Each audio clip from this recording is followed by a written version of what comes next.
When a metal component is subjected to extreme stress, the point of failure doesn't begin at the macro level. It starts deep inside the material, as individual chaotic microscopic grains warp, slide, and fracture against one another.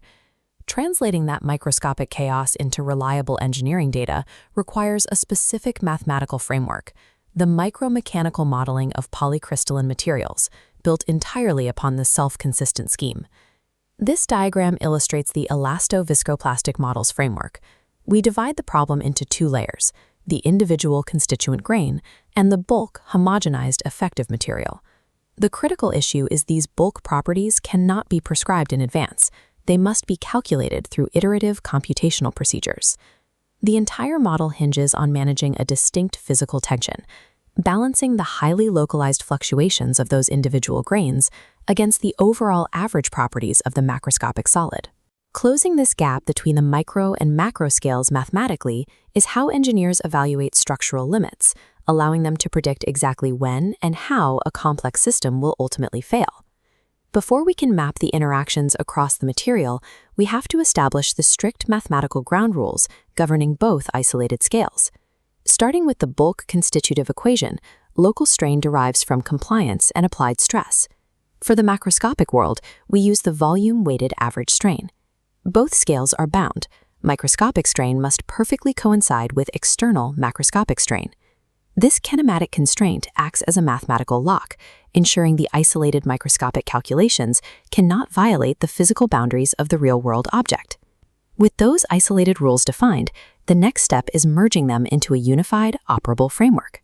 By taking the constitutive equation and applying physical weighting and volume averaging, we process both scales simultaneously. The result is the self-consistent master equation, directly linking effective compliance, marked as M-bar, with the far-field macroscopic deviatoric stress. To utilize this in multi-scale analysis, the master equation must be split. We evaluate the equivalent directions to verify matching average responses, and process the back-extrapolated directions to account for independent internal fluctuations. We have our mathematical bridge. However, this formulation relies on perfect constituent uniformity, and in real metallurgy, perfect uniformity does not exist. Idealized models used to establish baseline equations often fall apart when applied to physical microstructures. Basic models assume identical, neatly arranged spheres, but realistic microstructures are chaotic assortments of varying shapes.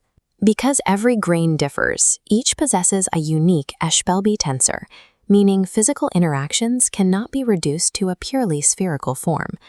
To model this anisotropy, we expand into the generalized self-consistency equation.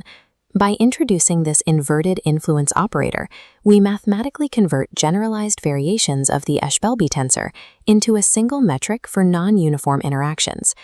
Because this inverted, generalized system is highly nonlinear, it cannot be solved with a simple calculation. It requires a cyclical, fixed-point numerical loop to stabilize the analysis. By mathematically inverting the operator and running it through this iterative scheme, we can map the true internal variations of a complex microstructure without crashing the computational model. Pushing these complex, nonlinear equations through an iterative loop requires one final mathematical adjustment. We have to linearize the elastic coefficients.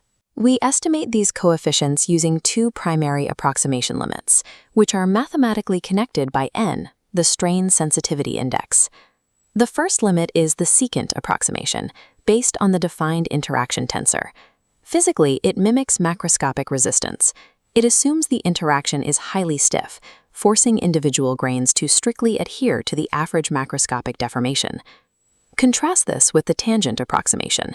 By evaluating the system's response to infinitesimal variations in strain rate, this approach predicts far more compliant, flexible interactions within the material.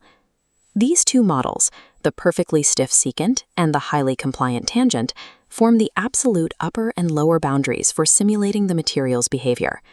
In practice, physical material responses rarely sit perfectly at either of these mathematical extremes.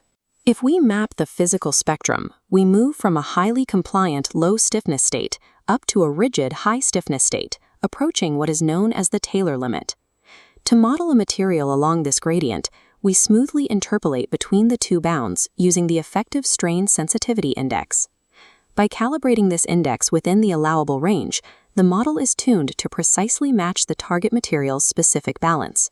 When applied, we arrive at the homogenized interaction tensor, an equation that seamlessly captures both the secant and tangent moduli in a single, customized framework. This diagnostic table lays out the final choices.